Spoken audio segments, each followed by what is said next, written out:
The White House said Monday that President Donald Trump's bombshell firing of Manhattan U.S. Attorney Geoffrey Berman was not related to investigations of associates of Trump by prosecutors in Berman's office. Instead, Trump fired Berman because he refused to transfer willingly to another post in order to allow for the appointment of current Securities and Exchange Commission Chairman Jay Clayton to Berman's post, said White House spokeswoman Kayleigh McEnany. Mr. Clayton wanted to go back to New York City and we wanted to keep him in government, McEnany said at a White House press briefing. She said Clayton is highly regarded by the president.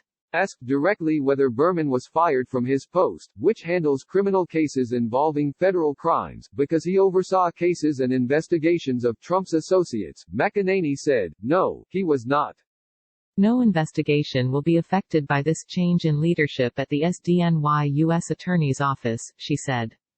McEnany's statement came as Senate Minority Leader Chuck Schumer, DNY, called Berman's firing corrupt, and that it gives the impression that the president interfered in ongoing criminal investigations into himself and his associates.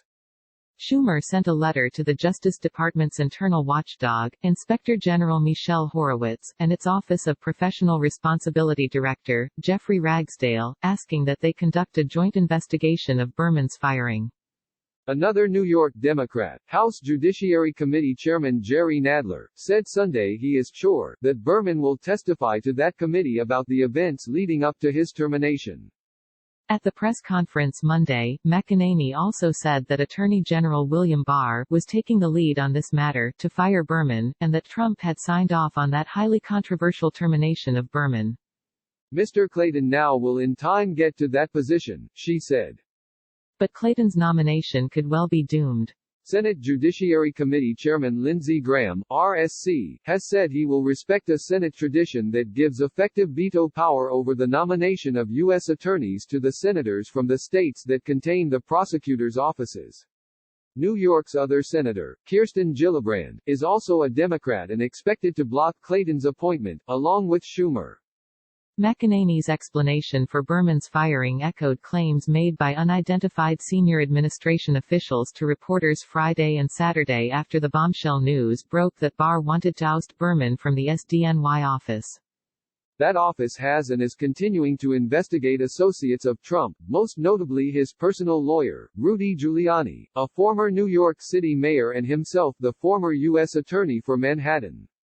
Berman's office previously obtained convictions of Trump's former lawyer, Michael Cohen, for multiple financial crimes, is currently prosecuting two associates of Giuliani who helped him with efforts to convince Ukraine officials to investigate former Vice President Joe Biden, the presumptive Democratic presidential nominee.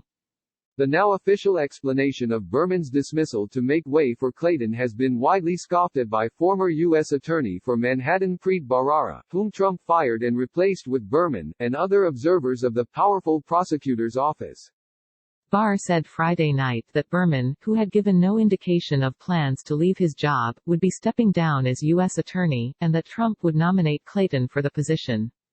Berman shortly afterward, in an perhaps even more stunning move than Barr's, announced he was refusing to leave the job until a successor was confirmed by the Senate.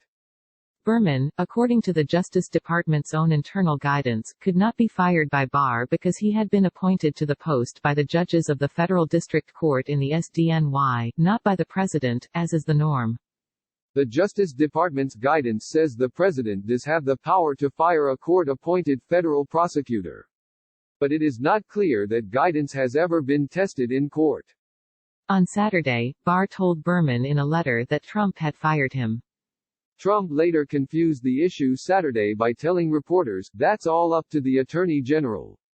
I'm not involved." But Berman nonetheless said he was immediately leaving the office. However, Berman pointedly noted that Barr on Saturday had conceded that Berman's deputy Audrey Strauss would leave the office on an interim basis. Barr first said on Friday night that U.S. Attorney for New Jersey Craig Carpenito would also run the SDNY on an interim basis until Clayton is confirmed. Berman's statement said of Strauss, "I could leave the district in no better hands than Audrey's. She is the smartest, most principled, and effective lawyer with whom I have ever had the privilege of working," Berman wrote. And I know that under her leadership, this office's unparalleled Assistant United States Attorneys, investigators, paralegals, and staff will continue to safeguard the Southern District's enduring tradition of integrity and independence. Senator Doug Jones, d'Alla, on Sunday night said on MSNBC that Berman's firing is like deja vu all over again, as Yogi Berra would say.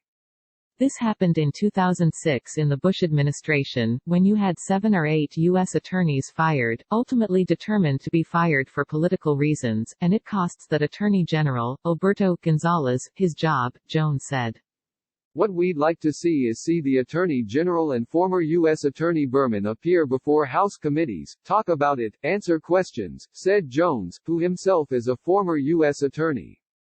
It just doesn't add up to me that somebody fires one U.S. attorney because somebody else might want the job. That's just not the appropriate way to handle U.S. attorneys, Jones said. So things are just not adding up, and I hope they'll come, if it's as innocent as they say, I hope they come to testify about it.